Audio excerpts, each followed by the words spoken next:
On the scissors, recommend you stay the kind of man your sister wants, and she'll snatch him up. Don't forget to bring your maiden home, and she'll match him up. Call on Dolly if your eldest daughter needs a friend.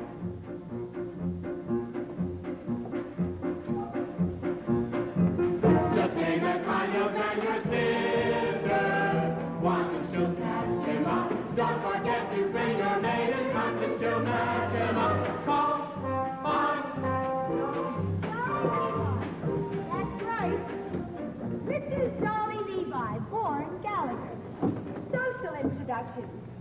Ladies and gentlemen of excellent family, introduced under the most respectable conditions in an atmosphere of elegance and refinement. Object, matrimony. Unfortunately, I won't be able to offer my usual lightning service today, as I have a previous appointment in Yonkers, New York, to arrange the second marriage of Mr. Horace Vandergelder, the well-known half-a-millionaire. As my late husband, Ephraim Levi, always said, that means he's got at least 60,000 cash. But I'll do my best to have you carry across somebody's threshold before the week is out. Now, I might also mention I'm available for financial consultation, instruction in guitar and mandolin, short-distance hauling, varicose veins reduced. Call on Dolly. She's the one that spinsters recommend, the stain and heart of man your sister. Born and she'll snatch him up. Don't forget to bring your maiden up, and she'll match him up. Call on Dolly. Mrs. Levi. Mr. Kemper, the artist. You know, I'm something of an artist myself. I do those silhouettes with scissors and black paper. Here's one of Ada Rehan looking the other way. I have to do them like that because I'm no good at noses. Mrs. Levi, the train for Yonkers leaves in 5 minutes, and if we don't get there on time... But we will, Mr. Kemper, and not only will Horace Vandergelder give you permission to marry his niece, Ermengarde, but he will also dance at your wedding. And not alone, either, as I am presently engaged in finding him a suitable second wife himself. What he really wants is someone steady to clean the house. As my late husband, Mr. Levi, always said, marriage is a bribe that makes the housekeeper think she's a householder. I know all about it, Mrs. Levi. Half of New York says he's going to propose to Miss Irene Malloy this very afternoon. Which is exactly why I'm on my way to Yonkers this morning, Mr. Kemper, and can take on your case and knock off 4 lovebirds with 1 stone or whatever I'll throw. I'll see, and... Well, what do you think of that? I have nothing here to pay my train fare with. Only large bills, 5s and 7s. I have some change here somewhere, Mrs. Levi. I just hope this isn't a wild goose chase because... Speaking of poultry, I am also available for fresh Jersey eggs, surgical corsets reboned, ears pierced, ears replugged. Mrs. Levi! Just name the kind of man your sister wants, and she'll snatch him up. Don't forget to bring your maiden up, and she'll match him up. Call on Dolly. Tell me, Mrs. Levi, what's in all this for you? A living, Mr. Kemper. Some people paint, some sew. I meddle. I have always been a woman who arranges things for the pleasure and the profit it derives.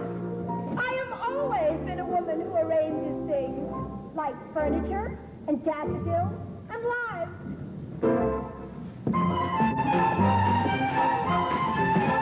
When a man with a timid tongue meets a girl with a diffident air, why should the tortured creatures beat around the bush when heaven knows Mother Nature always needs a little push? So I put my hand in here, I put my hand in there, and a girl over 6'3" loves a man who comes up to her ear. Surely it's obvious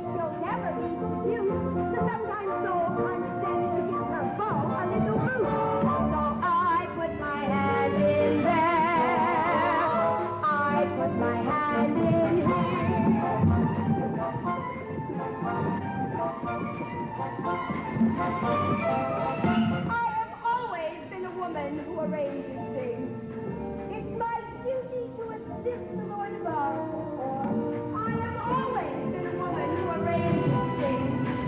Like luncheon parties, poker games, and love. I have looked at cosmetic art. Turned a grump to a trump lady fair. She had a countenance a little bit like Scrooge, but oh, today you would swear the Lord himself applied the rouge. I put my hand in there.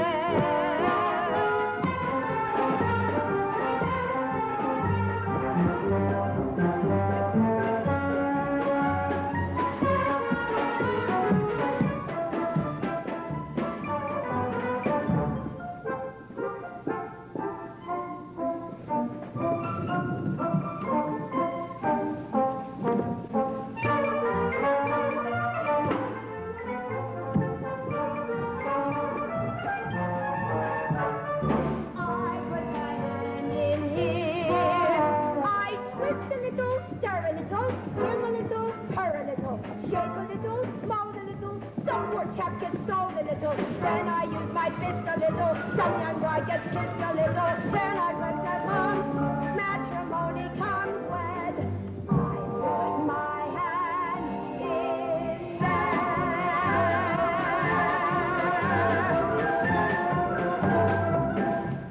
Mrs. Levi? I know, Mr. Kemper. The Yonkers train is ready to leave. Now, you go buy our tickets, get a window seat, order lunch, and I'll meet you on board.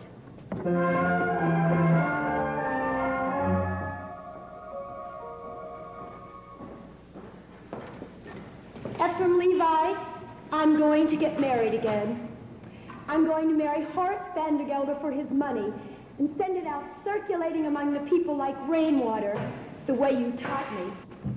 And I want a sign from you sometime today that you approve. Oh, it won't be a marriage in the sense we had one. But I shall certainly make him happy. And I'm tired, Ephraim. Tired of living from hand to mouth. So I want that sign. Mrs. Levi! Sometime today. I know, Mr. Kemper. Don't worry. We'll make that train. We'll get to Yonkers. You'll marry Ermengarde. Just leave everything to me.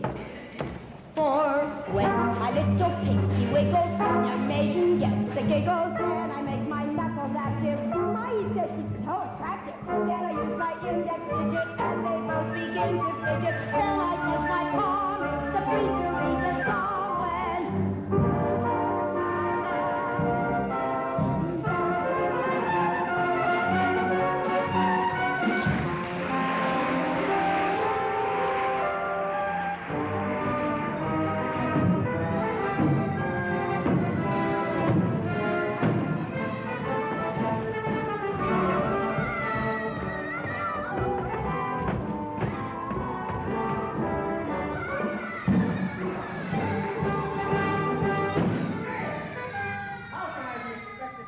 Yonkers, my Yonkers, with all that bellowing in my ears. I can't help it, Uncle.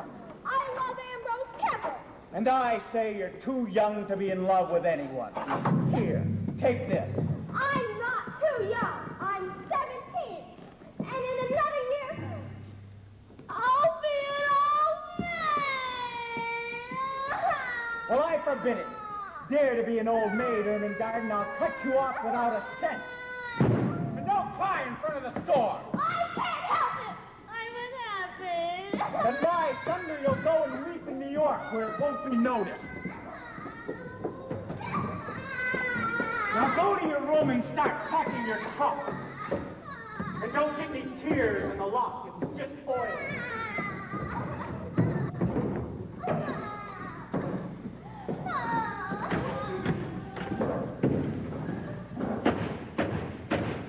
Cornelius, Barnaby, You stabbed Mr. Vandergelder?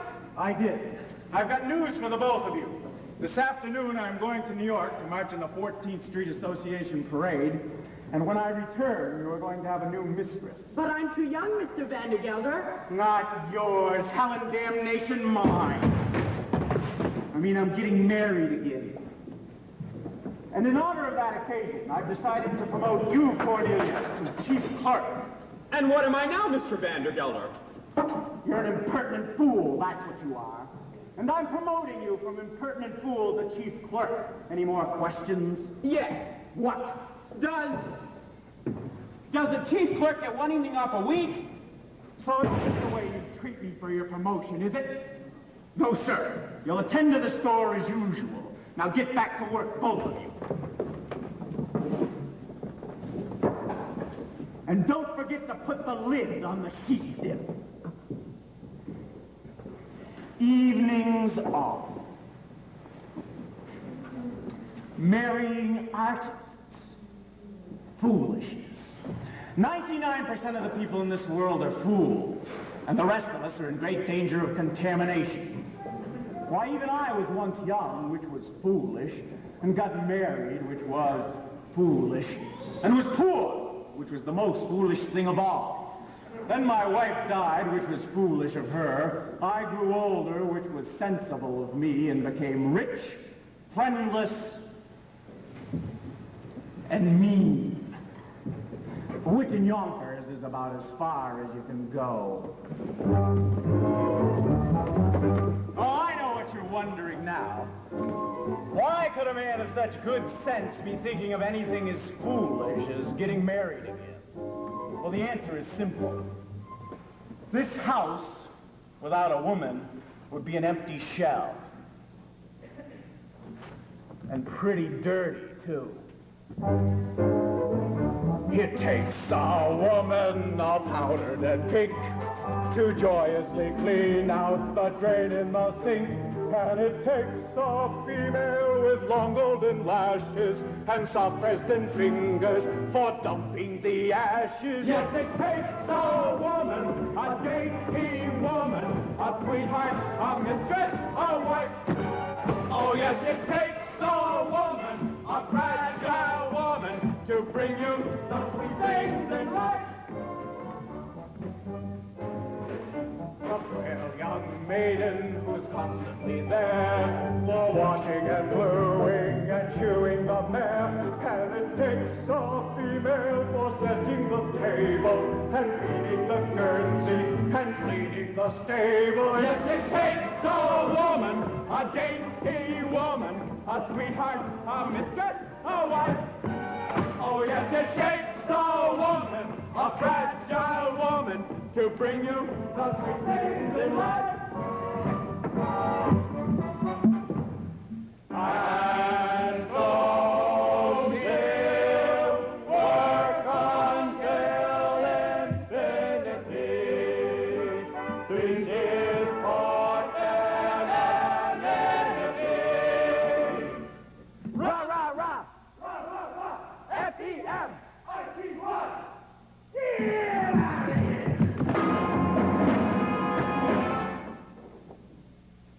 And in the winter she'll shovel the ice and lovingly set out the traps for the mice. She's a joy and treasure, for practically speaking, to whom you can turn when the plumbing is leaking. To that dainty woman, that fragile woman, that sweetheart, that mistress, that wife.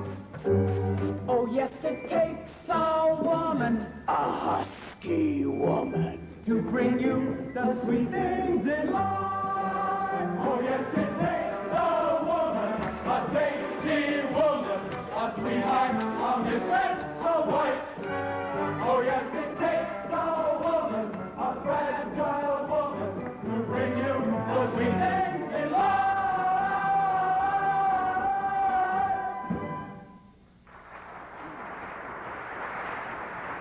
All right, out of here, all of you.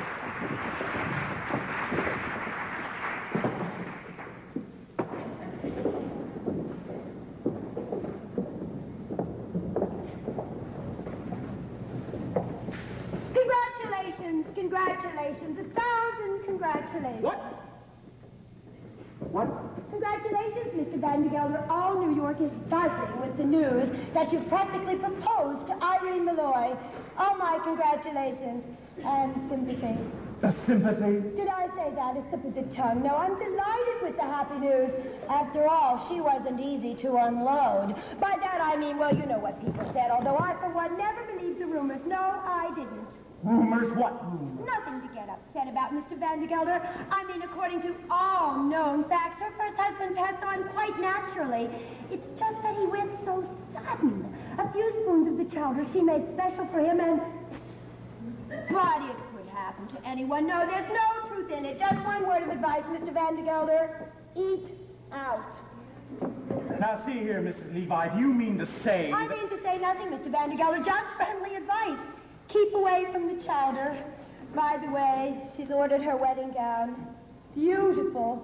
You should see it. Black.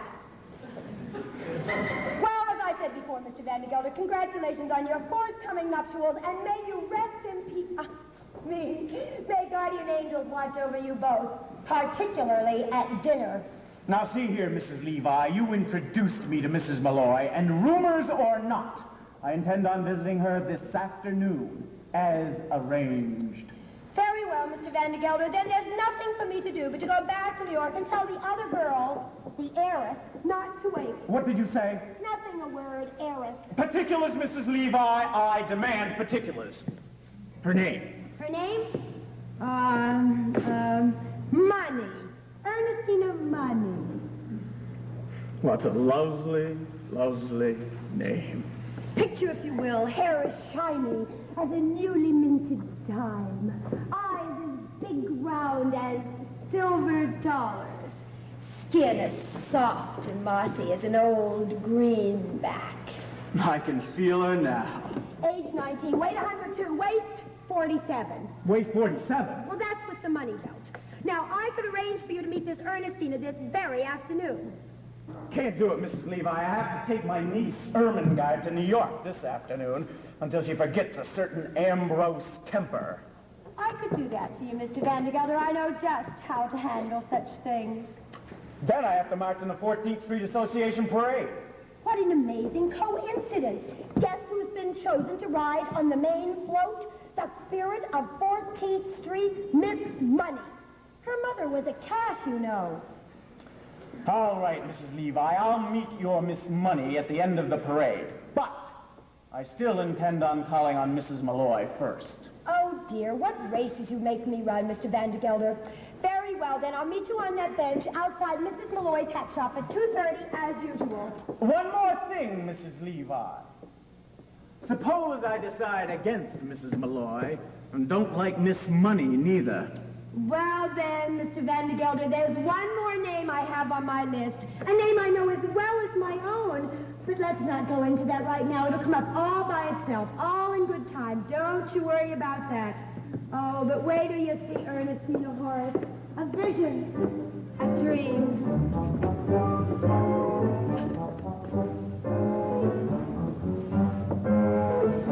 It takes a woman of powder and kink to joyously clean out the drain in the sink.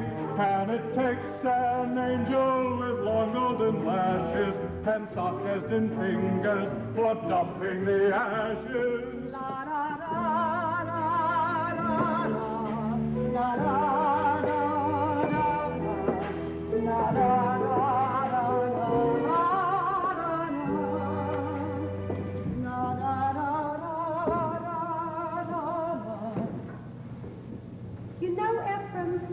I think I'll have this room done over in blue wallpaper.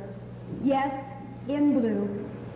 Ermengarde, Ambrose, come on out here. We've got plans to make. Chief clerk.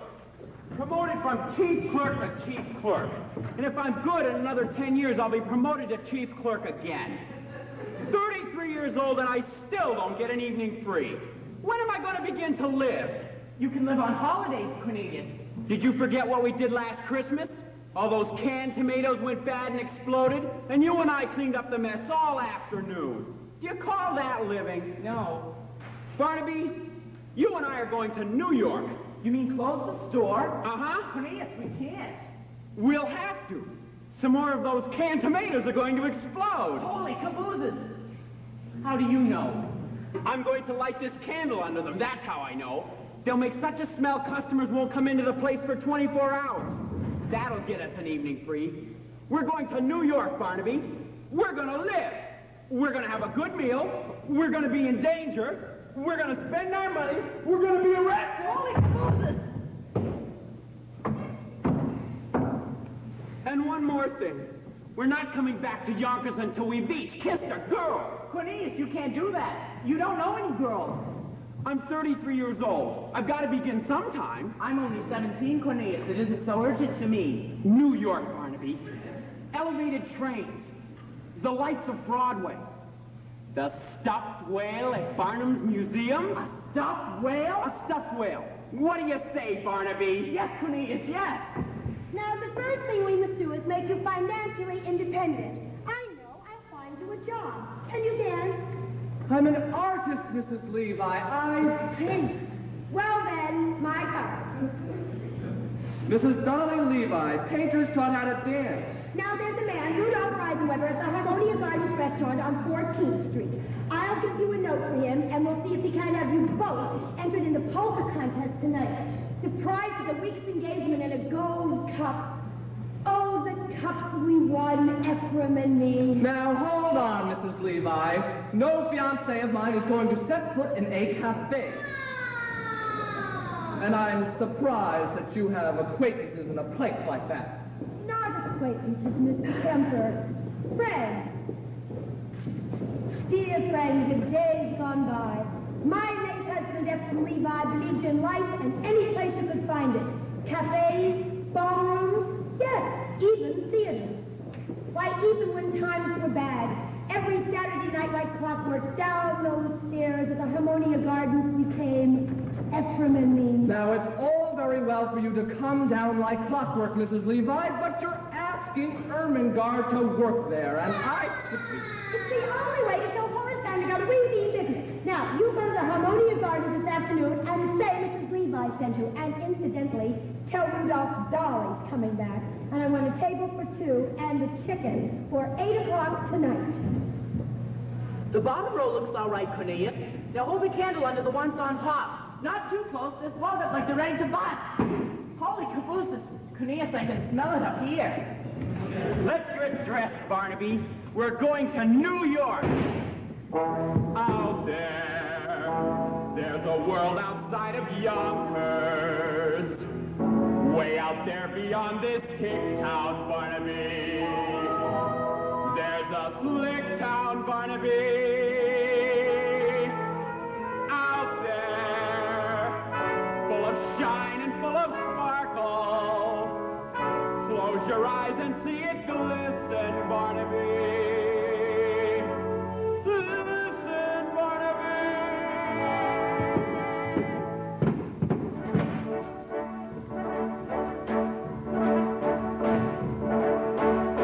Put on your Sunday clothes, there's lots of world out there. Get out the brilliantine and dime cigars. We're gonna find adventure in the evening air. Girls in white in a perfume night where the lights are bright as the stars. Put on your Sunday clothes, we're gonna ride through town in one of those new